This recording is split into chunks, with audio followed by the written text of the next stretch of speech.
সম্মানিত উপস্থিতি, জুমার সালাতের পরবর্তী দার্সে যারা বসতে পেরেছেন, আমরা আল্লাহ সুবহানাহু ওয়া তাআলা শুকরিয়া আদায় করি রব্বুল আলামিন এই মর্যাদাকে অন্তর্ভুক্ত করে দিন।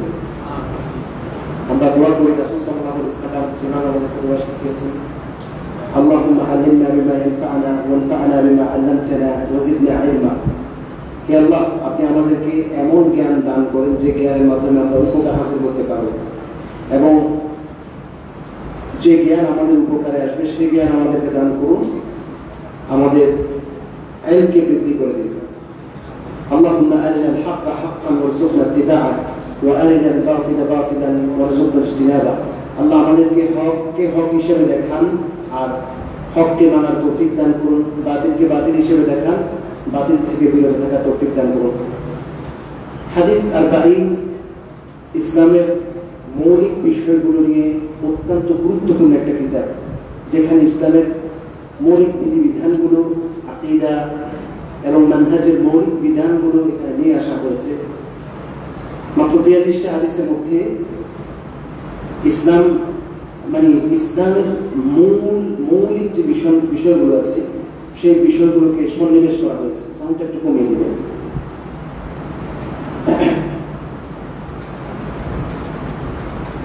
আজকে আপনারা নিয়মিত দাস শুনেন, আপনারা বড় বড় মাশায়েখদের কাছ থেকে শুনে আসছেন। আজকে আমি আপনাদের সামনে আমার যতটুকু জ্ঞান আছে, জ্ঞান থেকে একটা হাদিস আপনাদের সামনে ইনশাআল্লাহ উপস্থাপন করার জন্য চেষ্টা করব। এটা 28 নম্বর হাদিস সম্ভবত। জি, আমাকে 28 নম্বর বলা হয়েছে।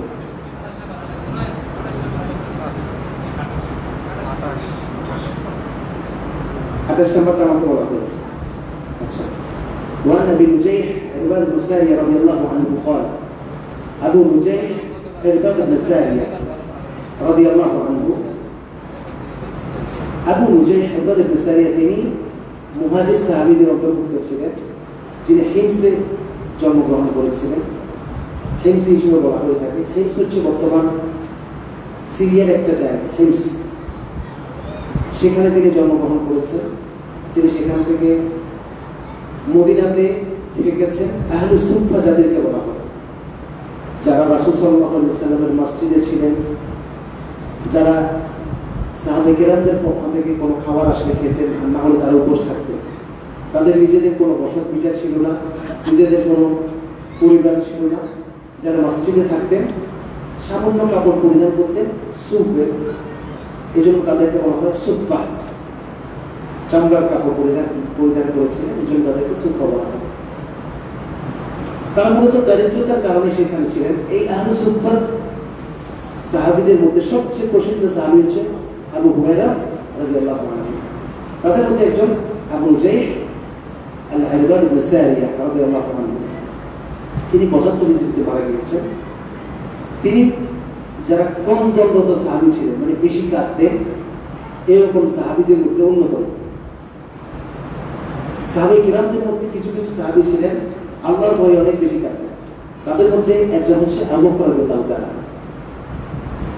আবু বকর রাদিয়াল্লাহু তাআলা যখন মক্কায় ছিলেন, মক্কায় থাকা অবস্থায় আবু বকর রাদিয়াল্লাহু তাআলা তার বাড়ির সামনে একটা ছোট্ট মুসাল্লা, যেখানে তিনি সালাত আদায় করতেন, নির্ধারণ করেছেন, তিনি ইবাদতগুলো করতেন। মক্কার কাফেররা এটা পছন্দ করলেন। মক্কার কাফেররা কেন পছন্দ করেন? কারণ আবু বকর রাদিয়াল্লাহু তাআলা যখন ইবাদত করতেন তখন খুব কান্নাকাটি করতেন। আয়েশা রাদিয়াল্লাহু তাআলা বলেন, ইন্না আবা বকর রাজুলুন বাক্কা। আবু বকর রাদিয়াল্লাহু তাআলা খুব কন্দনশীল ব্যক্তি। যখন কান্নাকাটি করতেন তখন মানুষজন জড়ো হয়ে যেত যে এই লোকটা কি জন্য এত কান্নাকাটি করছে। তখন মক্কার কাফেররা সবাই সিদ্ধান্ত নিল আবু বকরকে এখান থেকে বের করে দিল। আবু বকর কিন্তু এত সম্ভ্রান্ত, এত ধনী ছিলেন যে আবু বকর রাদিয়াল্লাহু তাআলার বিরুদ্ধে কথা বলার মতো এককভাবে কারো সাহস ছিল না। কিন্তু সবাই সংঘবদ্ধ হয়ে আবু বকরকে বের করে দিল। এই সিদ্ধান্ত নিল, যে কথা সেই কাজ। তো বের করে দিচ্ছেন আরেকজন ব্যক্তি, আবু মুখতিয়ার সম্ভবত, তিনি তাকে বলছেন, আমি তো তোমাকে নিরাপত্তা দিলাম, কেউ তাকে বের করতে পারবে না। তখন কিছু কিছু ব্যক্তি কাউকে যদি নিরাপত্তা দিত, অন্যরা তার বিরুদ্ধে কথা বলতে পারত না। আবুল মুখতারি তাকে নিরাপত্তা দিল। নিরাপত্তা দেওয়ার পরে তখন তারা বলছেন যে আমরা আমাদের সন্তান সন্ততি, আমরা পরিবার পরিজন তার ফিতনার মধ্যে পড়ে যাওয়ার আশঙ্কা করতেছি। তার ফিতনায় পড়ে গিয়ে আমাদের সন্তান মুসলিম হয়ে যাচ্ছে, আমাদের পরিবারের মহিলারা মুসলিম হয়ে যাচ্ছে। তখন আবু বকর বলছে, ঠিক আছে, তুমি মসজিদে যাবে না, তোমার মসজিদটা মানে বন্ধ করে দিয়ে তুমি মক্কাতে থাকতে পারবে। আবু বকর এই চুক্তিতে তাকে নিরাপত্তা দেবে। যাই হোক, এই বন্ধনগত ব্যক্তিদের মধ্যে একজন আবু বকর রাদিয়াল্লাহু তাআলা, ঠিক তেমনই আরেকজন হচ্ছে ইবনে সারিয়া রাদিয়াল্লাহু তাআলা। তিনি বলছেন, وعلم رسول الله صلى الله عليه وسلم موعظة রাসূল সাল্লাল্লাহু আলাইহি ওয়াসাল্লাম একদিন আমাদের কাছে এমন ওয়াজ করলেন, এমন বক্তব্য প্রদান করলেন, ওয়াজিলাত মিনহাল কুলুব, যেই বক্তব্যের কারণে আমাদের অন্তরগুলো কেঁপে উঠেছে, ওয়াজারাফাত মিনহাল উয়ুন, আমাদের চোখগুলো পানিতে ভিজে গিয়েছে। ফাকুলনা ইয়া রাসূলুল্লাহ, আমরা বললাম, ইয়া রাসূলুল্লাহ, কাআন্নাহা মাউইযাতু মুওয়াদ্দি', আপনি যেভাবে ওয়াজ করছেন মনে হচ্ছে যেন এটা আপনার জীবনের শেষ ওয়াজ, শেষ বক্তব্য। ফাআউসিনা ইয়া রাসূলুল্লাহ, আমাদেরকে কিছু ওসিয়ত করেন। ইমানদারের সামনে যখন আল্লাহ রাব্বুল আলামিনের কোরআনের কথা স্মরণ করিয়ে দেয়, তখন তাদের ঈমানগুলো বেড়েছে। ইন্নামাল মুমিনুনা আল্লাযীনা ইযা যুকিরাল্লাহ, প্রকৃত ঈমানদার হচ্ছেন তারা যাদের সামনে আল্লাহ রাব্বুল আলামিনের জিকির করা হয়, আল্লাহ রাব্বুল আলামিনের আয়াতগুলো স্মরণ করিয়ে দেওয়া হয়, ওয়াজিলাত কুলুবুহুম, তাদের অন্তরগুলো কেঁপে ওঠে, অন্তরগুলো আল্লাহর ভয়ে তারা জাগ্রত হয়ে যায়। ওয়াজিলাত কুলুবুহুম ওয়া ইযা তুলিয়াত আলাইহিম আয়াতুহু, যখন আল্লাহর আয়াত তেলাওয়াত করা হয়, যাদাতুল ঈমান, তাদের ঈমান বেড়ে যায়। ওয়া আলা রাব্বিহিম ইয়াতাওয়াক্কালুন, তারা আল্লাহর উপরে ভরসা করে। সূরা আনফাল 2 নম্বর আয়াত। হানজালা রাদিয়াল্লাহু তাআলা, হানজালা আল-আসাদি রাদিয়াল্লাহু আনহু, তিনি উহুদের যুদ্ধের যখন ঘোষণা এসেছে, তিনি নববিবাহিত, বাসন ঘরে গিয়েছেন, উহুদের যুদ্ধের ঘোষণা আসলো, সাথে সাথে তিনি স্ত্রীকে রেখে তিনি জিহাদের ময়দানে চলে গেলেন, জিহাদের ময়দানে গিয়ে শহীদ হয়ে গিয়েছেন। এইরকম ব্যক্তি একদিন আবু বকরকে বলছেন, না ফাতা হানজালা, তার নিজের ব্যাপারে নিজে গিয়ে বলতেছেন, আবু বকর, হানজালা মুনাফিক হয়ে গিয়েছে। কি বলে হানজালা মুনাফিক হয়ে গিয়েছে?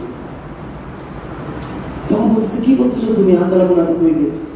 বলছে যে আমরা যখন রাসূলের কাছে থাকি, রাসূল যখন জান্নাত জাহান্নামের কথাগুলো বলেন, তখন আমাদের অবস্থা, অন্তর অবস্থা এমন হয় যে আমরা মানে দুনিয়ার সংসার, দুনিয়ার ধন সম্পদ, এগুলোর মধ্যে সম্পূর্ণরূপে ভুলে যাই, মনে হয় আমরা মানে এখনই মারা যাবো, জান্নাতে চলে যাবো, এরকম আমাদের অন্তর অবস্থা তৈরি হয়।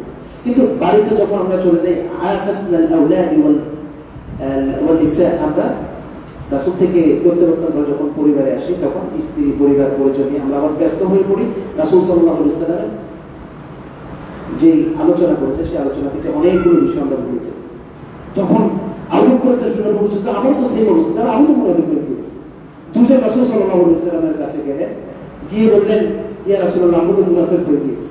কি ঘটনা? বলছে এই ঘটনা। তখন বললেন, তোমরা যদি আমার এখানে আমার আলোচনা মতো অবস্থায় যে ঈমান তোমাদের মধ্যে থাকতো, সর্বাবস্থায় যদি সে ঈমান তোমাদের মধ্যে বিদ্যমান থাকতো, তাহলে মদিনার গলিতে গলিতে আল্লাহর ফেরেশতারা তোমাদের সাথে মুসাফা করত। এই ঘটনা প্রমাণ করে আমাদের এই যে মজলিসগুলো, জুমার খুতবা, হালাকা, দার্স, এগুলোর মাধ্যমে আমাদের ঈমানটা বেড়ে যায়। আবার যখন এগুলো কমে যায়, তখন ঈমান কমতে কমতে আবার একবারে অনেক সময় শুরু করলে বেড়ে চলে আসে। তো এই জন্য এই ধরনের হালাকাগুলো বেশি বেশি করার জন্য আমরা চেষ্টা করব। আল্লাহ সুবহানাহু ওয়া তাআলা আমাদেরকে তৌফিক দান করুন। মাজতামা আকিয়াতুন ফি বাইতিন মিন বুয়ুতিল্লাহ ইয়াতলুনা কিতাবাল্লাহি ওয়া ইয়াতাদারাসুনাহু বাইনাহুম, যখন আল্লাহ রাব্বুল আলামিনের বান্দারা কোথাও একত্রিত হয়, ইয়াতলুনা কিতাবাল্লাহ, আল্লাহর কিতাব থেকে তেলাওয়াত করে, ওয়া ইয়াতাদারাসুনাহু বাইনাহুম, একে অপরের সাথে তাদারুস করে, পড়ে, শিখায়। নাযালাত আলাইহিমুস সাকিনা ওয়া গাশিয়াতুহুমুর রাহমা ওয়া যাকারাহুম আল্লাহু ফিমান ইনদা, আল্লাহ রাব্বুল আলামিন তাদেরকে অনেকগুলো নিয়ামত দেন, তার মধ্যে একটা নিয়ামত হচ্ছে আল্লাহ রাব্বুল আলামিনের রহমত তাদেরকে বেষ্টন করে।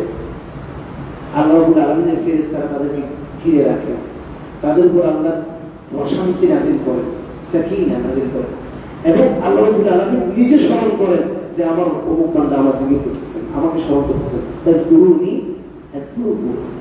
তোমরা আমাকে স্মরণ করো, আমি তোমাদেরকে স্মরণ করবো। এই যে আল্লাহ রাব্বুল আলামিনের স্মরণ, আল্লাহ জিকির হচ্ছে উপস্থিত। আমরা তো জিকির করতে মনে করি যে আল্লাহ আল্লাহ আল্লাহ, এটা হচ্ছে জিকির। কিন্তু না, এগুলো আল্লাহ রাব্বুল আলামিনের জিকির, দারস, হালাকা, খুতবা, এগুলো হচ্ছে আল্লাহ রাব্বুল আলামিনের জিকির। সুতরাং আমরা যারা আল্লাহকে ভালোবাসি, আল্লাহ জান্নাত প্রত্যাশী, আমরা এই ধরনের হালাকাগুলো, দিনী হালাকাগুলো আলোকিত করার জন্য, দিনী হালাকাগুলোকে সুসজ্জিত করার জন্য আমরা সবাই চেষ্টা করবো, এগুলোকে জারি রাখার জন্য চেষ্টা করবো, যাতে করে এগুলো থাকে। কারণ এলমটা আস্তে আস্তে কিন্তু উঠে যাচ্ছে আমাদের কাছ থেকে। একটা সময় ইমাম বুখারী রাহিমাহুল্লাহ, সেই কোনো মিডিয়া ছিল না, কিছুই ছিল না, কোনো যোগাযোগ ব্যবস্থা, অত্যাধুনিক কোনো ব্যবস্থা ছিল না। ইমাম বুখারী রাহিমাহুল্লাহ তার দার্সের মধ্যে 90,000 স্টুডেন্ট এসেছে। চিন্তা করা যায়, কোনো মাইক টেক কিছুই নেই, 90,000 স্টুডেন্টকে নিয়ে একই সাথে ক্লাস নিয়েছে। রাসূল সাল্লাল্লাহু আলাইহি ওয়াসাল্লাম এমন বক্তব্য দিয়েছেন, যে বক্তব্যের কারণে সাহাবীদের অন্তরগুলো কেঁপে উঠেছে, তাদের চোখ দিয়ে পানি বেয়ে বেয়ে পড়ছে, এবং সাহাবীরা মনে করলেন এটাই জীবনের শেষ বক্তব্য। তিনি বললেন, আমাদেরকে কিছু ওসিয়ত করেন। রাসূল সাল্লাল্লাহু আলাইহি ওয়াসাল্লাম যেহেতু ওসিয়ত চেয়েছেন, ওসিয়ত করা ওয়াজিব। কেউ যদি কারো কাছে ওসিয়ত চায়, ওসিয়ত করা ওয়াজিব। হাক্কুল মুসলিম আলাল মুসলিম সিত্তু খিসাল, এক মুসলিমের উপর আরেক মুসলিমের 6টা হক। তার মধ্যে একটা হচ্ছে ইজাস্তানসাহু ফানসাহ লাহু, যখন কেউ কারো কাছে ওসিয়ত চায় তাকে ওসিয়ত করো, মানে নসিহা চায় তাকে নসিহা করো, ওসিয়ত করো, নসিহা চায় নসিহা করো।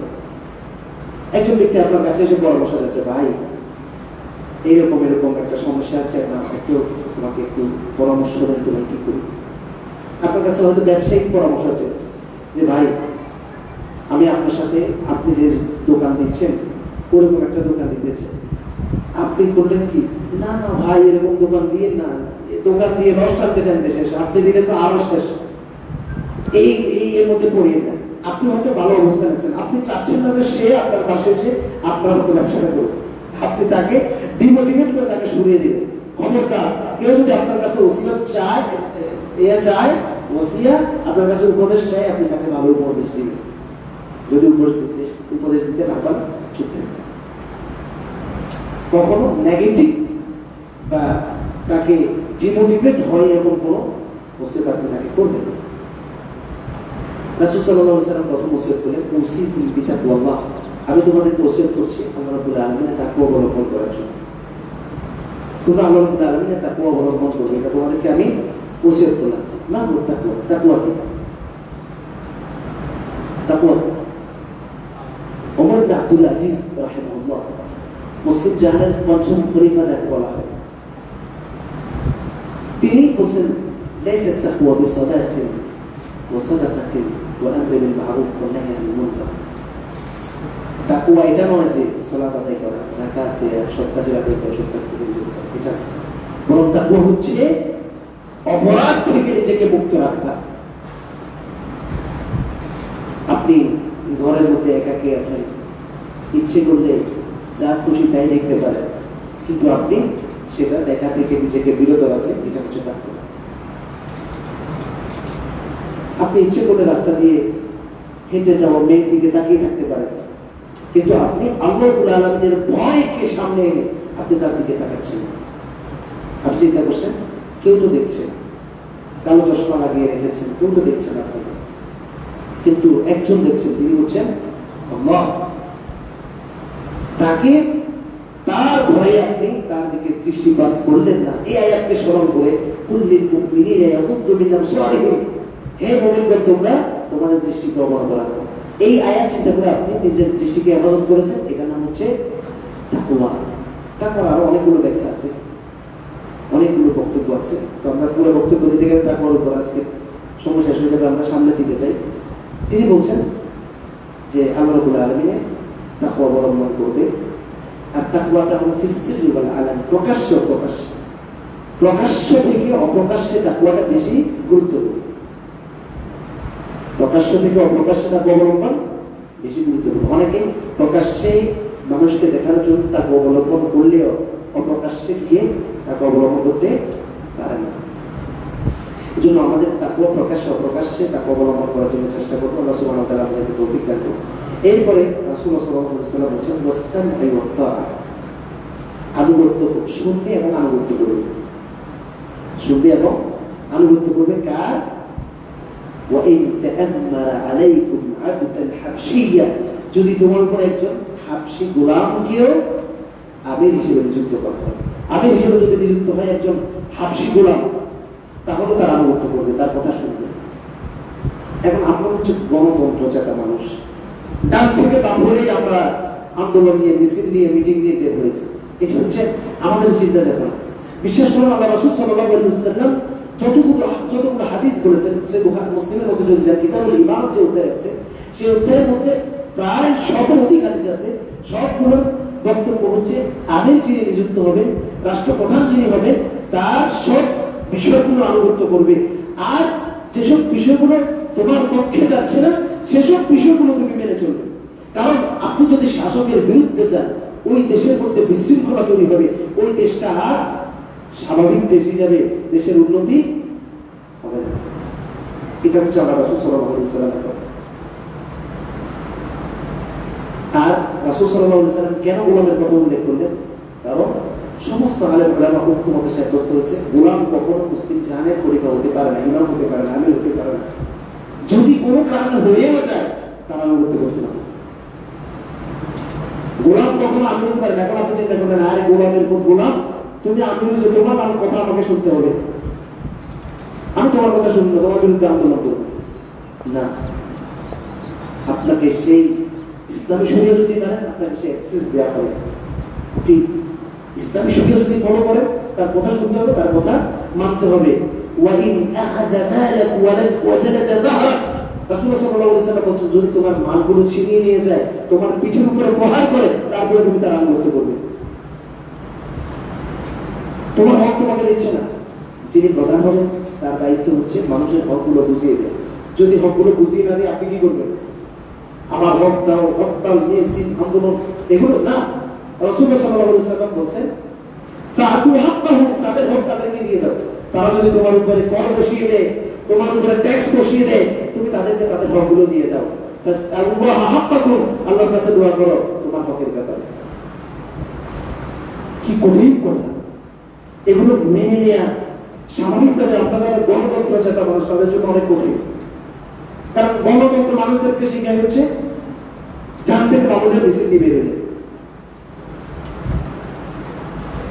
কিছু থেকে কিছু এই মানে শেখ হাসিনা সরকার পতনের পরে সরকার কয়েক হাজার আন্দোলন হয়েছে। সরকার তাকে ঠিক মতো সরকারের সিটের মধ্যে বসতে দিচ্ছে, আন্দোলন করে আন্দোলন, আন্দোলনের পরে আন্দোলন। কি শুরু হয়ে গেল? আমাদের এই ইসলামী শরিয়া আমাদেরকে এটা শিক্ষা দেয় না। যদি সুশৃঙ্খলভাবে তাদের কাছে পৌঁছানোর মাধ্যমে, বক্তব্যগুলো পৌঁছানোর মাধ্যমে অধিকারগুলো আদায় করা যায়, তাহলে সেটা ভিন্ন কথা, সেটা চেষ্টা করা যেতে পারে, এটাতে কোনো নিষেধাজ্ঞা নেই। কিন্তু মানুষকে রাস্তা বন্ধ করে দিয়ে মানুষকে কষ্ট দেয়া, এটা কখনো কাম হতে পারে না। আমি আসতে আমার আপনাদের এখানে খুতবা দেন শেখ ওয়াসিউজ্জামান, ওনার সাথে একসাথে আসতেছিলাম। বলেছেন গত জুমায় সিলেটে গিয়েছেন খুতবা দিতে, তো তিনি যাওয়ার পথে নরসিংদীতে এক জায়গায় 3 ঘন্টা থেকে 3.5 ঘন্টা তিনি রাস্তায় একই জায়গায় গাড়ি স্টপ ছিল। পরে আর না পেরে ওখান থেকে আবার কুমিল্লা ফিরে এসে ব্রাহ্মণবাড়িয়া দিয়ে গিয়েছে। মানে ব্রাহ্মণবাড়িয়া যে রোডটা আছে সেই রোডটা দিয়ে গিয়েছে। চিন্তা করেন, রাস্তা বন্ধ, আন্দোলন। রাসূলুল্লাহ সাল্লাল্লাহু আলাইহি ওয়াসাল্লাম বলেছেন যে রাস্তা থেকে কষ্টদায়ক বস্তু, ইমাতাতুল আযা আনিত তারিকি সাদাকা, রাস্তা থেকে কষ্টদায়ক বস্তু সরিয়ে ফেলা সাদকার অন্তর্ভুক্ত। কারণ এটা ঈমানের একটা পার্ট অফ ঈমান। আপনার মধ্যে যদি ঈমান থাকে, আপনি রাস্তা থেকে কষ্টদায়ক বস্তু সরিয়ে দিবেন। এখন আপনি রাস্তার মধ্যে নিজেই কষ্টের কারণ হয়ে গেলে কি কোথায় কষ্টদায়ক বস্তু সরাবেন? আপনি নিজেই মানুষের কষ্টের কারণ। খবরদার এই ধরনের ঘটনা যাতে না ঘটে। فإنه من يعش منكم بعدي فسيرى اختلافا كثيرا, তোমরা যারা আমার পরে বসবাস করবে, তোমরা অনেকগুলো ইখতিলাফ দেখতে পাবে, মতামত, মতভেদ, দল, উপদল দেখতে পাবে। বাস্তবে দেখেন, আমি আজকে খুতবার মধ্যে আপনাদেরকে বোঝাতে পেরেছি কিনা, আল্লাহ রাব্বুল আলামিনের ব্যাপারে মানুষের অসংখ্য চিন্তা। ঠিক রাসূল সাল্লাল্লাহু আলাইহি ওয়াসাল্লাম সম্পর্কে যখন আলোচনা আপনারা শুনবেন রাসূল সাল্লাল্লাহু আলাইহি ওয়াসাল্লামের ব্যাপারে আর বিভ্রান্তি, সাহাবায়ে কেরামদের ব্যাপারে বিভ্রান্তি, ফেরেশতাদের ব্যাপারে বিভ্রান্তি, শুধু বিভ্রান্তি আর বিভ্রান্তি, ইখতিলাফান কাসীরা, অনেকগুলো ইখতিলাফ। ইখতিলাফ কত অবস্থায় রাসূল সাল্লাল্লাহু আলাইহি ওয়াসাল্লাম আমাদেরকে বলছেন, এতগুলো ইখতিলাফে তোমরা যেও না। তোমরা কোথায় যাবে? তোমরা আলাইকুম বিসুন্নতি ওয়া সুন্নাতিল খুলাফায়ে আর-রাশিদিন আল-মাহদিয়্যিন, তোমরা আমার সুন্নাত, আমার পরিবারের সুন্নাতকে আঁকড়ে ধরো। আমার সুন্নাত, আমার হেদায়েতপ্রাপ্ত খলিফা, হেদায়েতপ্রাপ্ত পরিবারের সুন্নাত আঁকড়ে ধরো। আমরা রাসূল সাল্লাল্লাহু আলাইহি ওয়াসাল্লামের চিনি তার সুন্নাত। হেদায়েতপ্রাপ্ত পরিবারের সুন্নাত বলতে কি বোঝায়? তারা কারা? হেদায়েতপ্রাপ্ত খলিফা হচ্ছেন চার খলিফা, আবু বকর, উমর, উসমান, আলী। এই চারজন খলিফা হচ্ছে হেদায়েতপ্রাপ্ত খলিফা। তারা ইসলামের যে বিধানগুলো রাসূল সাল্লাল্লাহু আলাইহি ওয়াসাল্লামের সমসাময়িক সময়ে ছিল না, তারা সেই বিধানগুলো তাদের পক্ষ থেকে এসেছে, যে বিধানগুলো সাহাবায়ে কেরাম ঐক্যমতে মেনে নিয়েছেন, সেই বিধানগুলো সুন্নাহ হিসেবে সাব্যস্ত হবে। যেমন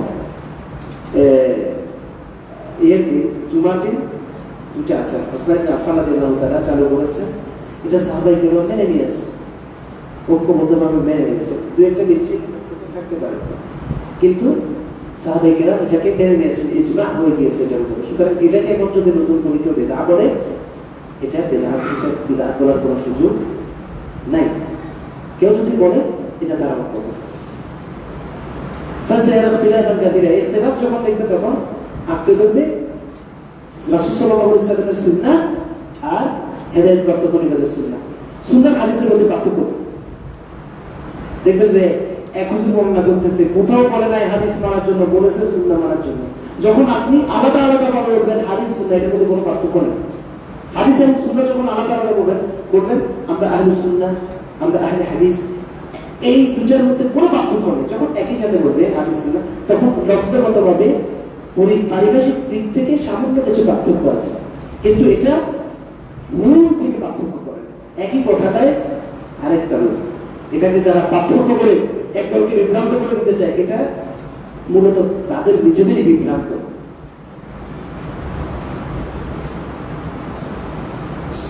সুন্নাতুল মাহদিয়্যিন, চারজন খলিফাকে আবু বকর রাদিয়াল্লাহু তাআলা, তারা কিভাবে নির্বাচন করেছেন অনেকেই জানেন, আমরা জানি না। আবু বকর রাদিয়াল্লাহু তাআলা কিভাবে খলিফা হয়েছেন? রাসূল সাল্লাল্লাহু আলাইহি ওয়াসাল্লামের পরোক্ষ বক্তব্যের মাধ্যমে আবু বকর রাদিয়াল্লাহু তাআলা খলিফা নির্বাচিত হয়েছেন। কেমন বক্তব্য? একদিন এক মহিলা আসলে রাসূল সাল্লাল্লাহু আলাইহি ওয়াসাল্লামকে কিছু প্রশ্ন করলেন, রাসূল সাল্লাল্লাহু আলাইহি ওয়াসাল্লাম তাকে প্রশ্নের উত্তর দিলেন। বললেন, ইয়া রাসূলুল্লাহ, আমি যদি আবার আসি, যদি আপনাকে না পাই, কার কাছে আসবো? বলছে, তুমি আবু বকরের কাছে আসবে। এটা তারা রাসূল সাল্লাল্লাহু আলাইহি ওয়াসাল্লাম আবু বকরকে রাসূল সাল্লাল্লাহু আলাইহি ওয়াসাল্লামের পরে অনুমোদন করে দিয়েছে। একটা। দুই নম্বর হচ্ছে দেখবেন হাদিস যখন আপনি পড়তে যাবেন তখন দেখবেন যে আনা কুনতু মা রাসূলুল্লাহ সাল্লাল্লাহু আলাইহি ওয়াসাল্লাম ওয়া আবু বকর ওয়া উমর, আমি রাসূলের সাথে ছিলাম, আবু বকর ওমরও একসাথে ছিল। কারণ এই আবু বকর ওমর এগুলোকে দেখবেন অন্যান্য সাহাবী একই সাথে বলা হয়েছে। আবু সুফিয়ান উহুদের যুদ্ধে যখন মুসলিমরা একটু মানে বিপর্যয়ের মধ্যে পতিত হয়েছে, তখন রাসূল সাল্লাল্লাহু আলাইহি ওয়াসাল্লামকে যখন ডাকতেছে, রাসূল সাল্লাল্লাহু আলাইহি ওয়াসাল্লাম জবাব দিচ্ছে না, আবু বকরকে ডাকা শুনলো। আবু বকর আসো আসো আসো, আবু বকর রাসূল সাল্লাল্লাহু আলাইহি ওয়াসাল্লাম জবাব দিয়ে রাসূল থাকো। যেমন এরপরে আবু বকরকে না পেয়ে আবু সুফিয়ান ডাকতেছে ওমর ওমর ওমর। তারাও জানতেন আসলে ইসলামের মূল মাথা কারা। রাসূল সাল্লাল্লাহু যখন অসুস্থ, ঘুম থেকে উঠতে পারতেছিলেন, মৃত্যু শায়ারক নেই, রাসূল সাল্লাল্লাহু আলাইহি ওয়াসাল্লাম জামাতে যেতে পারতেছেন না, সবাই সালাতের জন্য অপেক্ষা করতেছে। রাসূল সাল্লাল্লাহু একবার বসে আসতেছেন, একবার বসেছেন, বলতেছেন هل صلى الناس مغشى الصلاة هذا الرجل؟ لا، هم ينتظرونك يا رسول الله، তারা আপনার জন্য অপেক্ষা করছে। তখন রাসূল সাল্লাল্লাহু বলেন, মুরু আবা বকর ফালিউসাল্লি বিন-নাস, আবু বকরকে আদেশ দাও সে যেন মানুষদেরকে জামাতে সালাত আদায় করে। আয়েশা রাদিয়াল্লাহু তাআলা বলতেছেন, ইয়া রাসূলুল্লাহ, আবু বকরকে না তো উমরকে বলে।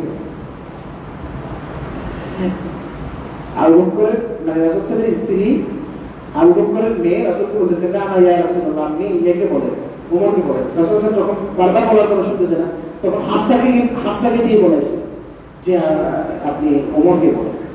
তখন রাসূল সাল্লাল্লাহু আলাইহি ওয়াসাল্লাম, আনতুন্না কাসাওয়াহিবি ইউসুফ, তোমরা তো ইউসুফ আলাইহিস সালামের এই ইউসুফ আলাইহিস সালামকে পরাজিত করেছে আজিজে মিশরের স্ত্রী যখন মহিলাদেরকে ডেকে নিয়ে আসলেন, তারা যেরকম ওই মহিলাকে আজিজে মিশরের স্ত্রীকে কুপরামর্শ দিতেন, তোমরাও আমাকে সবাই মিলে কুপরামর্শ দিচ্ছ, আমি আবু বকরের কথা বলতেছি, তোমরা আবার বারবার আমার ওমরের কথা কেন বলতেছো?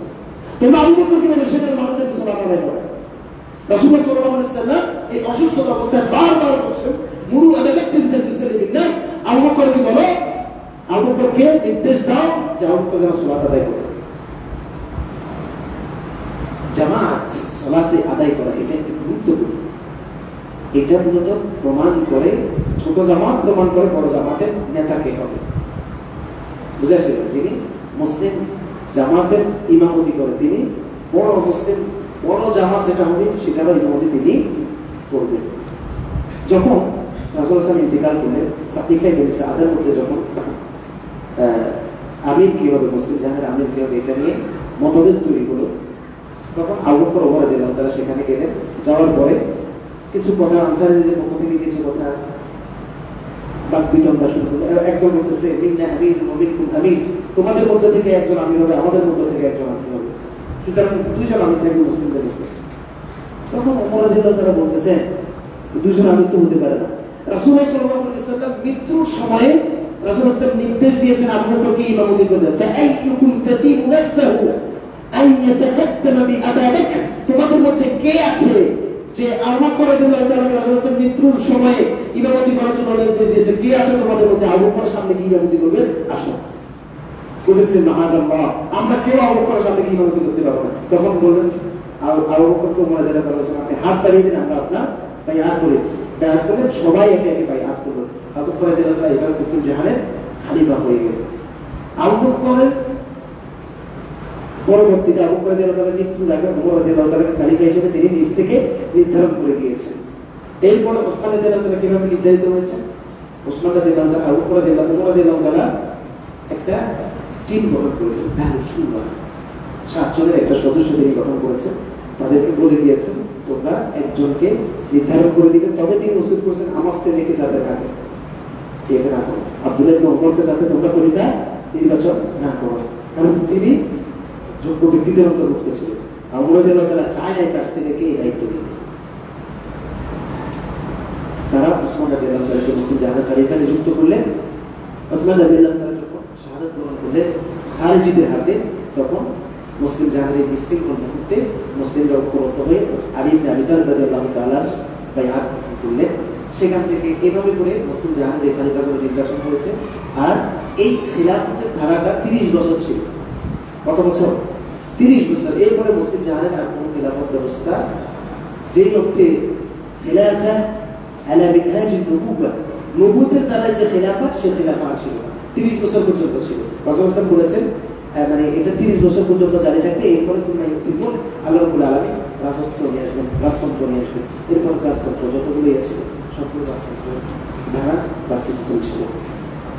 এই হেদায়েতপ্রাপ্ত খলিফাদের সুন্নাহ আমাদেরকে মেনে নিতে হবে। যদি কোনো বক্তব্য আমরা এমন পাই যে ওমর ইবনে খাত্তাব রাদিয়াল্লাহু তাআলা এটাকে বিধান করে দিয়েছেন, তাহলে এটার উপরে আমরা ঐক্যবদ্ধভাবে আমল করার জন্য চেষ্টা করব। আল্লাহ সুবহানাহু ওয়া তাআলা আমাদের সবাইকে তৌফিক দান করুন। রাসূল সাল্লাল্লাহু আলাইহি ওয়াসাল্লাম এবার বলেছেন তাকাসসাকু বিহা ওয়া আদু আলাইহা বিন নওয়াজির, এই সুন্নাহগুলোকে তোমরা মারিদ দাঁত দিয়ে আঁকড়ে ধরো। এটা এমন কাপড় অথবা অন্য কিছু না যে মারিদ দাঁত দিয়ে আঁকড়ে ধরবে। আসলে মারিদ দাঁত দিয়ে আঁকড়ে ধরা বলছেন তোমরা সুন্নাহকে যত বিপদের সম্মুখীন হও না কেন, সুন্নাহকে কোনোভাবে ছাড়া যাবে না। যত বিপদ আসুক না কেন সুন্নাহকে ছাড়া যাবে না। আপনার হয়তো জীবন চলে যাওয়ার প্রয়োজন হতে পারে, কিন্তু আপনি সুন্নাহকে ছেড়ে কখনো দিবেন না। রাসূল সাল্লাল্লাহু আলাইহি ওয়াসাল্লাম এটাই বলেছেন, আব্দু আলাইহা বিন নওয়াজির, মারিদ দাঁত দিয়ে আঁকড়ে ধরো। সুন্নাহকে এমন দৃঢ়ভাবে আঁকড়ে ধরো যত বিপদ আপদ সম্মুখীন হয়, সুন্নাহকে ছাড়া যাবে না।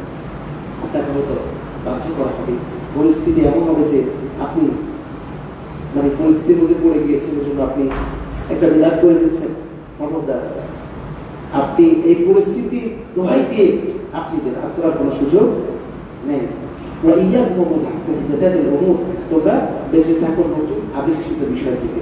নতুন আবিষ্কৃত বিষয় বলতে মূলত বিদআত কি বোঝানো হয়েছে। রাসূলুল্লাহ সাল্লাল্লাহু আলাইহি ওয়াসাল্লাম বিদআত কি বলেছেন, আর বিদআত কি এক কথায় রাসূল সাল্লাল্লাহু আলাইহি ওয়াসাল্লাম যেভাবে সংজ্ঞা দিয়েছেন মান আমিলা আমালান লাইসা আলাইহি আমরুনা ফাহুয়া রাদ। আয়েশা রাদিয়াল্লাহু তাআলা সহিহ মুসলিমের মধ্যে বর্ণনা করেছেন যে এমন আমল করা যে আমলের উপর রাসূলুল্লাহর কোনো নির্দেশনা নাই, সেটা হচ্ছে বিদআত। রাসূল সাহেব যে ব্যাপারে বক্তব্য রাখেন যে ইবাদতের, এখন কেউ বলতে পারে ফ্যান তো বিদআত, তারপরে আপনার এইটা বিদআত, ওইটা বিদআত, বিল্ডিং বিদআত, এই বিদআত, সেই বিদআত, এগুলো তো ইবাদত হিসেবে কেউ করে না। ইবাদত হিসেবে যেটা করা হয়, যেটা রাসূলের যুগে রাসূল সাল্লাল্লাহু আলাইহি ওয়াসাল্লাম সাহাবী কিরামদের আমলের মধ্যে ছিল না, সেটাই মূলত বিদআত। কিন্তু দুনিয়ার যেসব সামগ্রীগুলো আছে সেগুলো আমাদের ব্যবহার করতে কোনো অসুবিধা নেই। যেমন মাইক, এটাকে আমরা সবার জন্য ব্যবহার করি, আমরা এটা কথা দারুণই পৌঁছে দেওয়ার জন্য ব্যবহার করি। মোবাইল, এটা আমাদের দুনিয়া যোগাযোগের জন্য আমরা ব্যবহার করি। চশমা, এটা আমরা আমাদের প্রয়োজন ব্যবহার করি। এটা যে চশমা লাগালে 10 ডিগ্রি হবে এরকম কেউ বলছে, যদি কেউ বলে তখন বিদআত।